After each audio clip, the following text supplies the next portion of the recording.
నమస్తే ఫ్రెండ్స్, నేను మణి నీలపూజ. ఫ్రెండ్స్, మన వీడియో ఈరోజు అరుణాచలం అన్నామలై.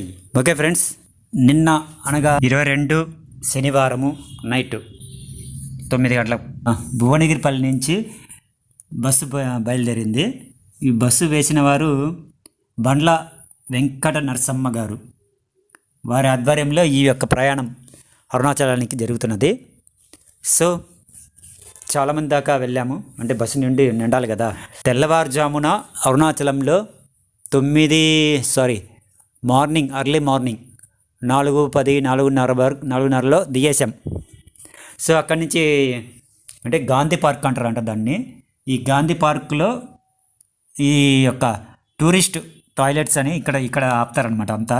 అంటే ఇక్కడ రెడీ అయిపోయి టాయిలెట్స్ నిత్యకృత్యాలు ఉంటాయి కదండి.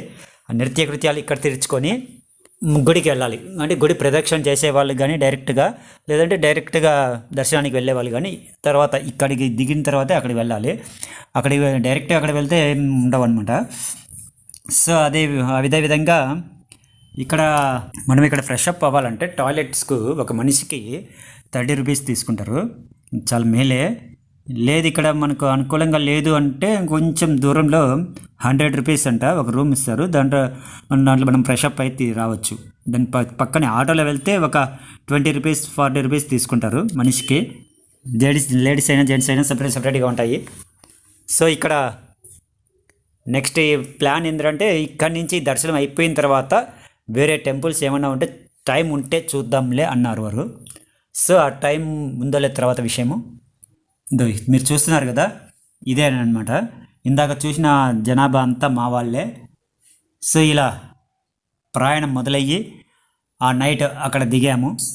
సో ఇక్కడ మీరు చూస్తున్నదే గాంధీ పార్క్ అంటారు. సో ఈ గాంధీ పార్కులో ఎక్కడెక్కడి నుంచి ఉంటా టూరిస్ట్ బస్సులన్నీ ఇక్కడికే వస్తాయి, కార్లు, వెహికల్స్ ఏవైనా సరే. సో ఇక్కడ చూస్తున్నారు కదా, అదే గురించి రూమ్లు ఉన్నాయి. అటువంటి చిన్న చిన్న రూమ్లోని చుట్టుపక్కల ఉంటాయి. సో అదండి. అయితే మనం ఇక్కడి నుంచి గుడికి బయలుదేరాలి అంటే నడుచుకుంటా జస్ట్ ఒక 1/2 కిలోమీటరే, లేదంటే ఇంకా కొంచెం యువతలే ఉంటుంది, వెళ్ళొచ్చు. లేదంటే ఆటోలు కూడా ఉంటాయి, 20 రూపీస్ మనిషికి అని చెప్పాను కదా. సో అక్కడికి వెళ్ళిన తర్వాత ఫస్ట్ టైం అదే ఇక్కడ రూట్ మ్యాప్ ఉంటుంది. అక్కడ స్వామివారికి అంటే గుడి ఎదురుగా కర్పూరం హారతి వెలిగించి దాన్ని నమస్కరించి తిరిగి మళ్ళీ రివర్స్ మళ్ళీ చుట్టుకొని మళ్ళీ ఇక్కడికి వచ్చేస్తాం అనమాట. ఇదే ప్లేస్ అని వస్తే అక్కడికి సంపూర్ణం అనమాట. గిరి ప్రదక్షిణ. సో ఆ విధంగా మనం బయలుదేరితే స్టార్టింగ్ వచ్చి ఎంట్రన్స్లోనే కొంచెం ముందుగా అడుగు వేస్తూనే యమలింగం వస్తుంది. ఆ యమలింగం దర్శనం చేసుకున్న వెంటనే కొంచెం ముందుకు వెళ్తే ఇప్పుడు మీరు చూస్తున్న నందీశ్వరుడు ఈ యొక్క సెంటర్ వస్తుంది. ఈ సెంటర్ మనం చూసుకొని చుట్టుపక్కల అక్కడక్కడ చిన్న చిన్న గుళ్ళు ఉంటాయి. ఆ నందీశ్వరుడు ఎదురుగా చూడండి, బ్యాక్ సైడ్ అదే అరుణాచలం. సో ఇప్పుడు మనం చూస్తున్నది రమణ మహర్షి ఆశ్రమం అనమాట. ఇక్కడ లోపల కెమెరా లేదన్నారు, అందుకు కట్ చేసినాము. ఇప్పుడు చూస్తున్నది దుర్వాస మహర్షి యొక్క ఆశ్రమము. వారి యొక్క విగ్రహం అక్కడ ఉన్నది. వారు ఇక్కడ తపస్సు చేశారంట. సో ఇక్కడ స్పెషల్ ఏంటంటే వారికి ధ్యానం చేసుకొని అక్కడ ఈ పక్కనే ఒక స్థలం ఉంది. ఆ స్థలంలో ముడుపులు, మనకి ఏమైనా కోరికలు ఉంటే, సంతానం కావాలంటే, లేదంటే ఇల్లు ఏమైనా కట్టుకోవాలంటే ఇక్కడ నెయ్యి కానీ దీపం తీసుకుని రాళ్ళు అక్కడ పేరిచ్చి అక్కడ ఆ చెట్టుకు అవి కట్టేస్తే ఆ మనసులో మన కోరిక నెరవేరుతుందని అక్కడ మన భక్తుల యొక్క విశ్వాసం. సో వారు కూడా అదే చెప్తుంటారు అక్కడ. సో అదండి, ఎల్లోగా కనపడేటన్ని ముడుపులు అనమాట.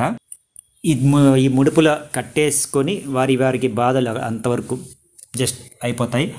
సో రూట్ మ్యాప్లో తర్వాత వచ్చేదే ఇవి అక్కడక్కడ మనకు కనపడుతూ ఉంటాయి.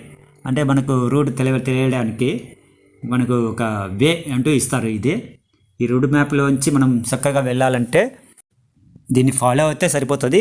లేదంటే భక్తులు పోతూ ఉంటారు, మన ఆటోమేటిక్గా వాళ్ళ వెంబడి పోతూ ఉంటే సరిపోతుంది.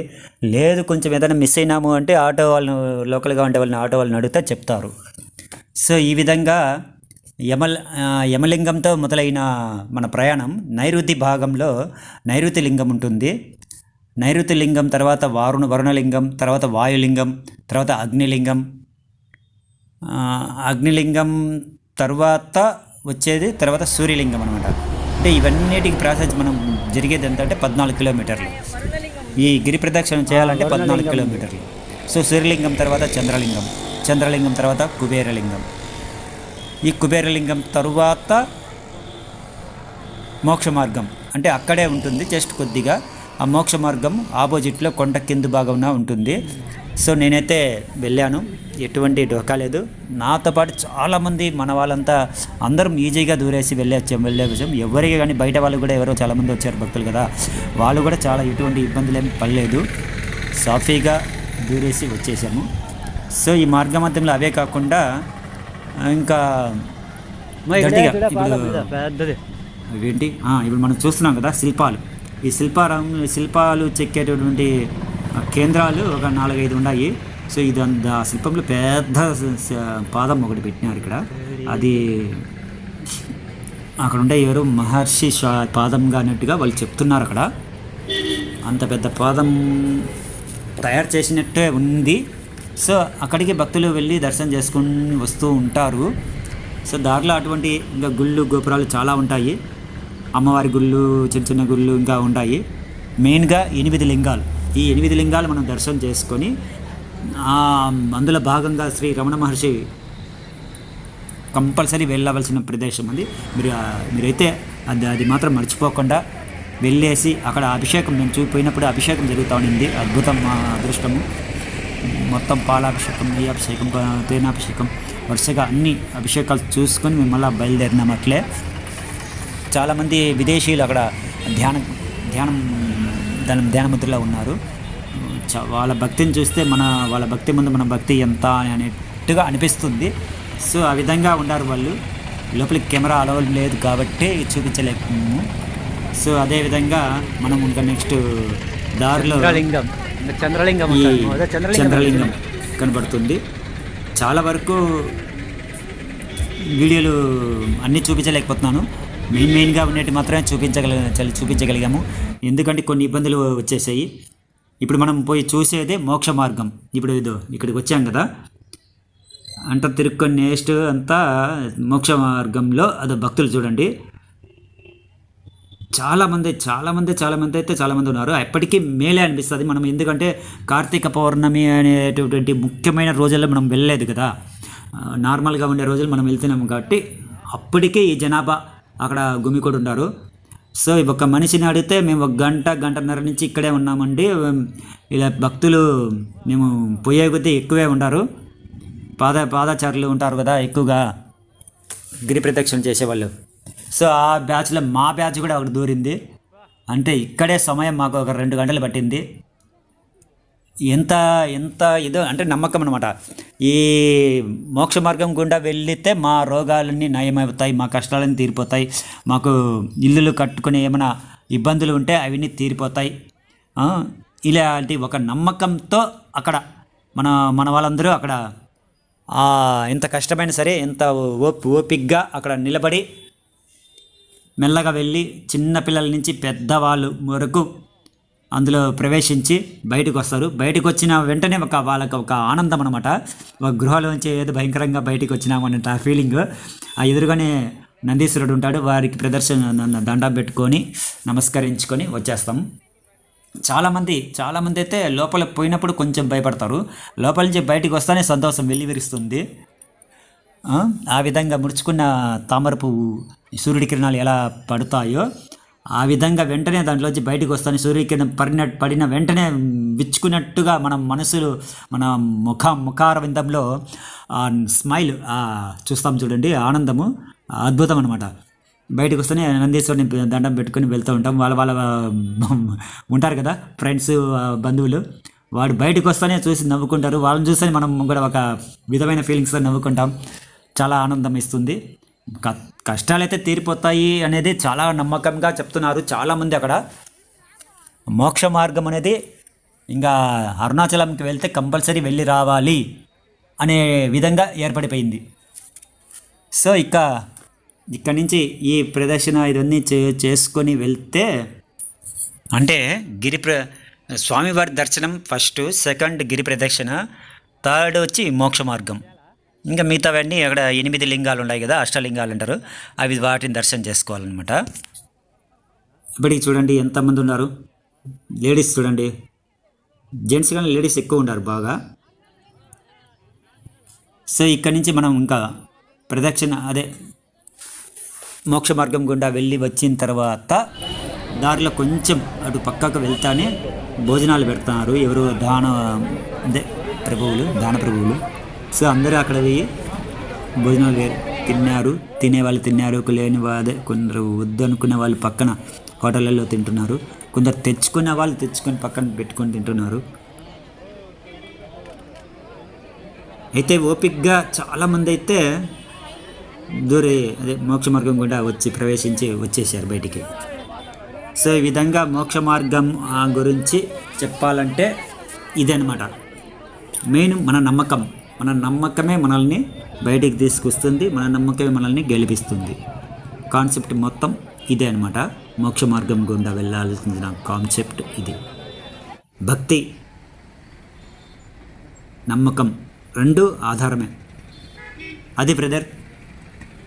సో ఆ విధంగా మనం బయలుదేరిన తర్వాత నేరుగా చూస్తున్నాం కదా, బయలుదేరి వచ్చేసినాం ఆనందంగా.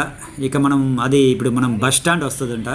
బస్ స్టాండ్ కోసం వెళ్తూ ఉంటే దారిలో మళ్ళీ అదే ఫస్ట్లో చూపించాను కదా, ఒక గోమాత వస్తుంది. ఇది గిరి ప్రదక్షిణకు గోమాత అంటే నందీశ్వరుడికి ఎదురుగా ఉండేది మనం అసలైన అరుణాచలేశ్వరుని యొక్క జీవజ్యోతి, అది కనపడే ప్రదేశం అదే అనమాట. సో దాన్ని ఇంకా కొంచెం మనం ఒక 3 కిలోమీటర్లు 4 కిలోమీటర్లు వెళ్ళాలి. అక్కడి నుంచి వెళ్తే కదా ఈశాన్యలింగం అని ఉంటుంది. బస్ స్టాండ్ నుంచి కొంచెం ముందుకు వెళ్తే అదే ఈశాన్యలింగము. అట్ల నుంచి అట్లే మళ్ళీ డైరెక్ట్గా వెళ్ళొచ్చు అక్కడికి, అసలు టెంపుల్ కాడికి.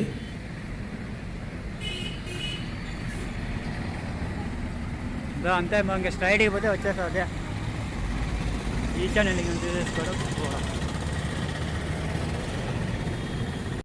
సో అయితే ఫ్రెండ్స్, నేను కొన్ని మాటలే చెప్తాను, వీడియో చూపించడం లేదు అనుకుంటున్నారేమో.